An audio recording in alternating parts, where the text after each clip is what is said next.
Marwari media आप देख रहे हैं। आज है 21 फरवरी 2023 मंगलवार का दिन और हिंदू तिथि के अनुसार फाल्गुन माह के शुक्ल पक्ष की प्रतिपदा तिथि है। नजर डालते हैं देश और प्रदेश की बड़ी खबरों पर। शुरुआत करते हैं बड़ी खबर के साथ। राजस्थान सरकार की ओर से शुरू की गई फ्री स्कीम पर निर्मला सीतारमण का बड़ा बयान आया है। कहा है कि जब सरकार की वित्तीय हालात ठीक हो तो ऐसी स्कीम चलाए, उनका पैसा आपके पास हो तभी ऐसी योजनाएं लाए। उन्होंने कहा है कि उसके लिए कर्ज ले रहे हो, यह ठीक नहीं है। सीतारमण ने कहा है कि ऐसी स्कीम लाने के लिए राज्य अपने संसाधन से फंड जुटाए, टैक्स में कमाए, फिर स्कीम के लिए राज्य सरकार उसका भार किसी और पर डाल दे, यह गलत है। और बड़ी खबर आपको यह भी दे दूं, राजस्थान सरकार को न्यू पेंशन स्कीम्स का केंद्र के ट्रस्ट में जमा 45,000 करोड़ रुपए नहीं मिलेगा। केंद्रीय वित्त मंत्री निर्मला सीतारमण ने एनपीएस का पैसा राज्य सरकार को देने से साफ इनकार कर दिया है।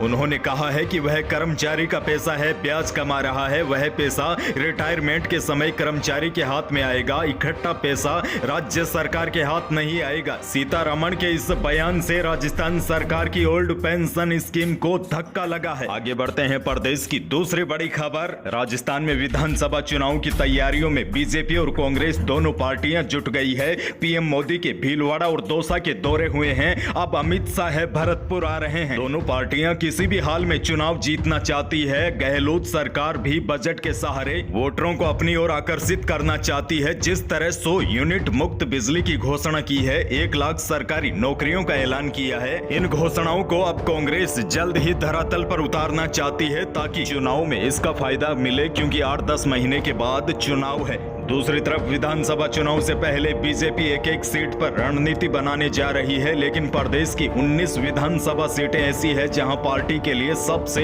टफ लड़ाई होगी। जैसे जालोर जिले की सांचौर विधानसभा और बाड़मेर जिले की बाड़मेर शहर सीट पर पिछले 3 चुनाव बीजेपी हारी है। इसके अलावा जोधपुर की सरदार शहर सीट से भी बीजेपी को लगातार हार का सामना करना पड़ रहा है। इसके अलावा शेखावाटी इलाके की सीटों में दांता रामगढ़, फतेहपुर, खेतड़ी, राजगढ़, लक्ष्मणगढ़, झुंझुनू, लक्ष्मणगढ़, नवलगढ़ सीट पर भी बीजेपी पिछले 15 सालों से लगातार हार रही है।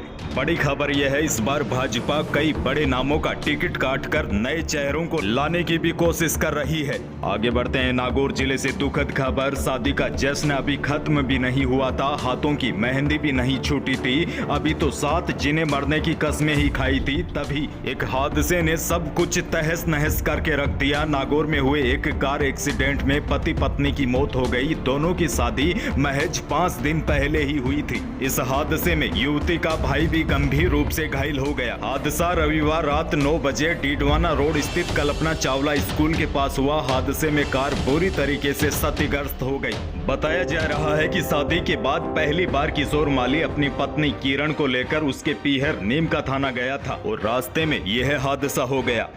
प्रदेश की अगली बड़ी खबर। राजस्थान की 8वीं बोर्ड परीक्षाओं का टाइम टेबल जारी हो चुका है। राजस्थान में 8वीं बोर्ड की परीक्षा 21 मार्च से लेकर 11 अप्रैल तक चलेगी। वहीं मुख्य बहादुर स्कूलों में 21 मार्च से 6 अप्रैल तक परीक्षाएं होगी। मौसम को लेकर भी बड़ी अपडेट आपको दे दूं। तापमान बढ़ने से किसानों की चिंता बढ़ गई है। कारण यह है कि बढ़ता हुआ तापमान फसलों पर प्रभाव डालेगा। तापमान अधिक होने से गेहूं का दाना सिकुड़ सकता है, इसी वजह से किसान परेशान है। वहीं मौसम विभाग के अनुसार जलवायु परिवर्तन के चलते फरवरी में ही मार्च जैसी गर्मी पड़नी शुरू हो गई है और फरवरी में बढ़ते तापमान को देखते हुए माना जा रहा है कि अप्रैल से जून के बीच भीषण गर्मी का सामना लोगों को करना पड़ सकता है।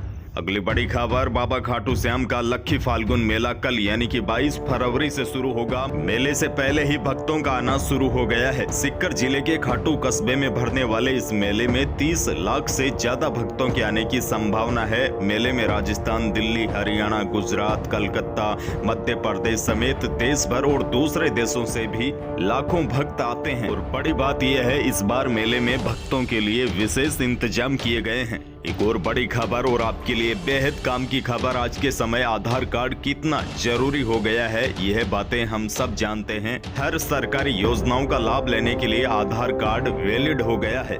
बड़ी बात यह है, आधार कार्ड जारी करने की शुरुआत साल 2010 में हुई थी। इसके साथ ही कई लोगों ने 10 साल पहले आधार कार्ड लिया था। उसके बाद सरकार ने लोगों की बायोमेट्रिक डिटेल भी आधार से जोड़ी थी। इसी संदर्भ में UIDAI ने एक नया आदेश जारी किया है। जिन लोगों के पास 10 साल से अधिक समय से आधार कार्ड है, वह अपने आधार कार्ड विवरण को अपडेट करे। यानी कि अगर आपका आधार कार्ड पुराना है तो आपको एक बार उससे अपडेट करवाना होगा। वैसे आपको बता दूं, ऑनलाइन अपलोड करने में 25 रुपए शुल्क आपका लगेगा और ऑफलाइन के लिए 50 रुपए देने होंगे।